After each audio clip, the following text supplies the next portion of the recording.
Hello everyone, myself Khyati Vyas from JMP English Medium Saraswati Group of Education. Today I am conducting this session for grade 4, subject is SS. We are discussing chapter number 4, Shah Jahan, and this is my session number 2 for this chapter. So kids, before I start today's session, let us have a quick recap what did we learn in our previous session. In our previous session, we learned that Shah Jahan, he is son of Jahangir. He became the ruler in the year 1627 CE. He was a great ruler. He wanted to expand his empire. So, initially he attacked Kandahar, but he was not successful. Later, he thought of expanding his empire towards the south of India. So, he attacked Ahmednagar in Deccan, and then later he forced the kingdoms of Bijapur and Golconda to accept his supremacy. Then later, we also learned that during the reign of Shah Jahan, there were many foreign traders or foreign travelers like Bardiya who had come to India. Some of them have written their record, whatever they had seen in India, and they have also praised Shah Jahan as a ruler. The Shah Jahan's reign was also called the golden age of Mughal Empire. All the people were very happy and the empire was prosperous. Then, in 15th century, Portuguese traders came to India with the intention of trading. They traded in spices and cotton textile. Following Portuguese, the French, the Dutch and the British came to India for trade. So all these things we had learned in our previous session. I had also told you that in next session we will learn regarding the art and architecture during the reign of Shah Jahan. So today's topic is art and architecture under Shah Jahan. During Shah Jahan's reign, many beautiful buildings were built. Shahjahan के जमाने में बहुत सारे अच्छे अच्छे buildings या monuments आप कह सकते हो, पुराने हैं इसीलिए मॉन्यूमेंट्स, तो बहुत सारे important and beautiful buildings were constructed, बनाए गए थे. फर्स्ट वन, सबसे इंपॉर्टेंट जो है इस चैप्टर के बिगिनिंग में ही आपको मैंने पूछा था, that is Taj Mahal. I had also told you that it was built by Shah Jahan. So the Taj Mahal was the most magnificent of this. Magnificent means very good and beautiful. Most beautiful. Beautiful को आप English में magnificent भी कह सकते हो, जिसकी beauty इतनी सुंदर है कि आप देखते ही रह जाओ. That is magnificent. Excuse me. So Shah Jahan was built the Taj Mahal, which is most magnificent. सबसे सुंदर है. बहुत सारे बिल्डिंग्स कंस्ट्रक्ट किए हैं, बिल्ड किए हैं शाहजहां में, बट सबसे सुंदर है वो है Taj Mahal. It was built in memory of शाहजहां's wife Mumtaz Mahal, who died in 1630 CE. इसे बनाया गया था उनकी वाइफ, शाहजहां की वाइफ मुमताज महल की याद में. मुमताज महल 1630 CE में वो मर गई थी और उनके मरने के बाद उनकी याद में ताजमहल को बनवाया गया था. The Taj Mahal is made of white marble and has a dome in the centre. ये पूरा का पूरा ताजमहल व्हाइट मार्बल से बनाया गया था. ताजमहल में अंदर मुमताज महल जो है उसको दफनाया गया था. सिंस ही वॉज अ मुस्लिम थे वो, इसीलिए मुस्लिम्स में जब कोई मर जाता है तब उनको दफनाया जाता है, जमीन में दफन किया जाता है. So that is why Taj Mahal के अंदर मुमताज महल को दफनाया गया था. इसीलिए उस मुमताज महल की याद में उनकी कब्र के ऊपर ताजमहल को बनवाया गया है. It is made of white marble. ये पूरा का पूरा ताजमहल व्हाइट मार्बल को हिंदी में संगमरमर कहते हैं. It is made of white marble, full white marble से बनाया हुआ है. And a dome in the centre. उसके सेंटर में ऊपर से जो ये राउंड शेप दिखता है उसे डोम कहते हैं. एक डोम है बीचों बीच. along with 4 towers or minars in the corner, और चारों तरफ मीनार्स लगे हैं। मीनार्स मतलब बड़े बड़े खंभे। तो ताजमहल के चारों तरफ बड़े टावर्स या मीनार्स लगे हैं, बीच में डोम है, डोम। It is surrounded by beautiful garden with fountains. Taj Mahal के सराउंडिंग में बहुत ब्यूटीफुल गार्डन है। Surrounded means it is Taj Mahal is in the centre and surrounded by the garden and fountains. Fountains मतलब पानी के फुहारे, पानी के फुहारे एंड गार्डन्स लगे हैं ताजमहल के आजू बाजू। After Shah Jahan's death he was buried beside his wife in the Taj Mahal. Shah Jahan के मरने के बाद उनको भी उनकी वाइफ की जो कब्र है ताजमहल के अंदर, उसके पास ही इनको भी दफनाया गया था। उनकी कब्र के पास ही ताजमहल में शाहजहां की भी कब्र खोदी गई थी और उनको भी वहीं पर दफन किया गया था। So after Shah Jahan's death, Shahjahan के मरने के बाद, he was buried beside his wife. Buried means दफनाना।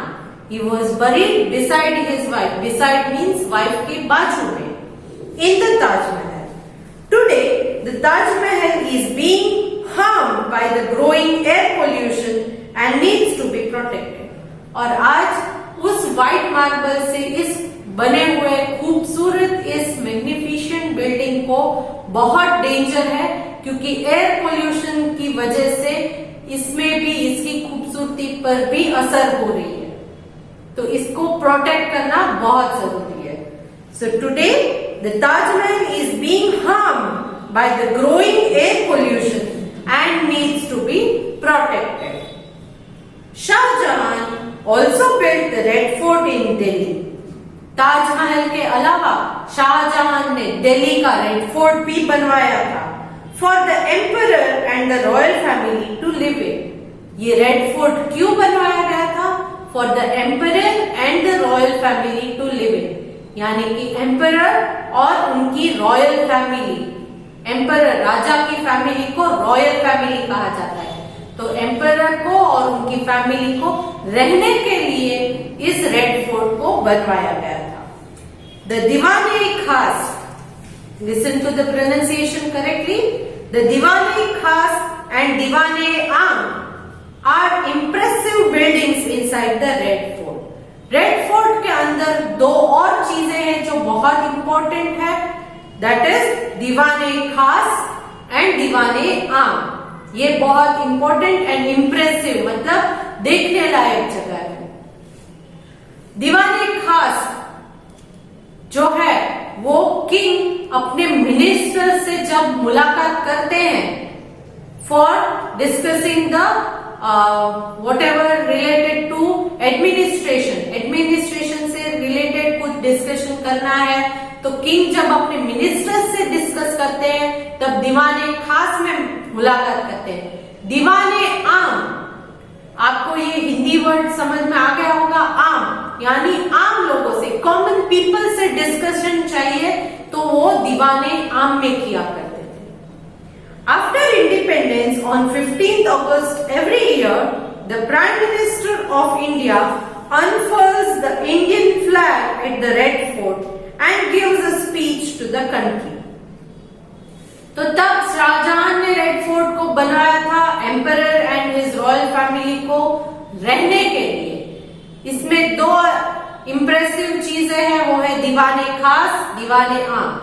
Independence जब इंडिया को मिली 1947 में, तो 1947 15 अगस्त को जब इंडिया इंडिपेंडेंट हुआ, उसके बाद से जो इंडिया के प्राइम मिनिस्टर है वो यहाँ रेड फोर्ट पर इंडियन फ्लैग को अनफर्ल करते हैं। मतलब अनफर्ल का मतलब opening something that is roll tightly, किसी को टाइटली बांधा गया था ऊपर जिसको खोल के लहराया जाता है, उसे अनफर्ल करना कहते हैं, करेक्ट। तो वो इंडियन नेशनल फ्लैग को इंडियन प्राइम मिनिस्टर 15 अगस्त के दिन जब इंडिया का इंडिपेंडेंस डे है तब वहां पर अनफर्ल करते हैं रेड फोर्ट पर and gives a speech to the country, और पूरे कंट्री को वहां से स्पीच यानी भाषण देते हैं। देन सबसे इंपॉर्टेंट बिल्डिंग कौन सा था? ताजमहल। उसके बाद दूसरा कौन सा है? Red fort. रेड फोर्ट कहां पर है? न्यू दिल्ली। ताजमहल है आगरा में। Next, Shah Jahan also built the Moti Masjid in Agra and Jama Masjid in Delhi, which is the largest mosque in the India. उन्होंने दो मस्जिद भी बनवाई थी। एक थी मोती मस्जिद जो आगरा में है और एक है जामा मस्जिद जो इंडिया की लार्जेस्ट मस्जिद मॉस्क मानी जाती है। Moti Masjid which is in Agra and Jama मस्जिद विच इज इन दिल्ली। ये दो अलग अलग जगहों पर अलग अलग मस्जिद है जो शाहजहां ने बनवाई थी। जामा मस्जिद जो है वो इंडिया की लार्जेस्ट मॉस्क मानी जाती है। तो अब कितने बिल्डिंग्स हुए? Taj Mahal, red fort, Moti Masjid, Jama Masjid. Red fort के अंदर दो इंप्रेसिव चीजें कौन सी है? दीवाने खास, दीवाने आम। Next, Shahjahan was very fond of jewels and built the beautiful peacock throne। उनको ज्वेल्स यानी जो अमूल्य रत्न होते हैं, करेक्ट, डायमंड है, रूबी है, ये सारे अमूल्य रत्न, उन रत्नों का बहुत शौक था। And he had built the beautiful peacock throne. उन्होंने एक पीकॉक थ्रोन, थ्रोन किसे कहते हैं? जो सीट, जो गद्दी जिस पर राजा बैठते हैं उसे थ्रोन कहा जाता है। Okay, the seat on which the king sits is called a throne, उसे थ्रोन कहा जाता है। तो उन्होंने एक ब्यूटीफुल पीकॉक थ्रोन भी बनवाया था। दिस गोल्डन थ्रोन मतलब कि ये पूरा थ्रोन, ये पूरा जो गद्दी है वो गोल्ड, सोने से बनी हुई थी। स्टडीड विद प्रेशियस जेम्स, और इसमें बहुत सारे अमूल्य रत्न भी जड़े हुए थे। रत्न से जड़ी हुई ये पीकॉक थ्रोन थी। Was taken away to Persia by Nadir Shah in 1739 सी। फिर इस पीकॉक थ्रोन को यहाँ पर बनवाया तो गया था, शाहजहां ने बनवाया था, बट बाद में नादिर शाह जो थे वो 1739 में इसे पर्शिया लेकर चले गए। इस थ्रोन को पर्शिया लेकर चले गए, इसीलिए आज के दिन में ये थ्रोन यहाँ इंडिया में नहीं है। So now we discuss regarding Taj Mahal, red fort में टू इम्प्रेसिव थिंग्स कौन कौन सी है? दीवाने खास एंड दीवाने आम। Then we discuss regarding Moti Masjid and Jama मस्जिद। Moti Masjid is in Agra, Jama Masjid is in Delhi. Jama Masjid is the largest mosque in India.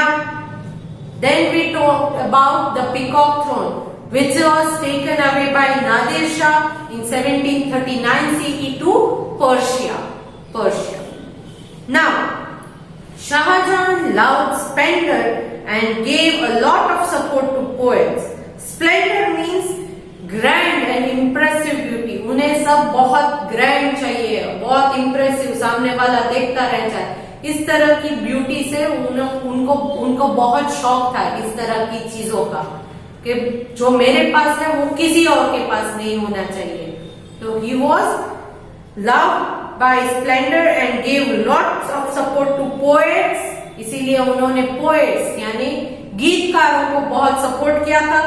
Philosophers यानी चिंतन करने वाले, सोच विचार करने वाले, इनको फिलोसोफर्स कहा जाता है। Then scholars and artist. Scholars यानी बहुत पढ़ाई करने वाले, और आर्टिस्ट जो बहुत निपुण है आर्ट एंड आर्किटेक्चर में, उनको भी बहुत सपोर्ट किया था। During his rain artist created paintings using gold and precious stone.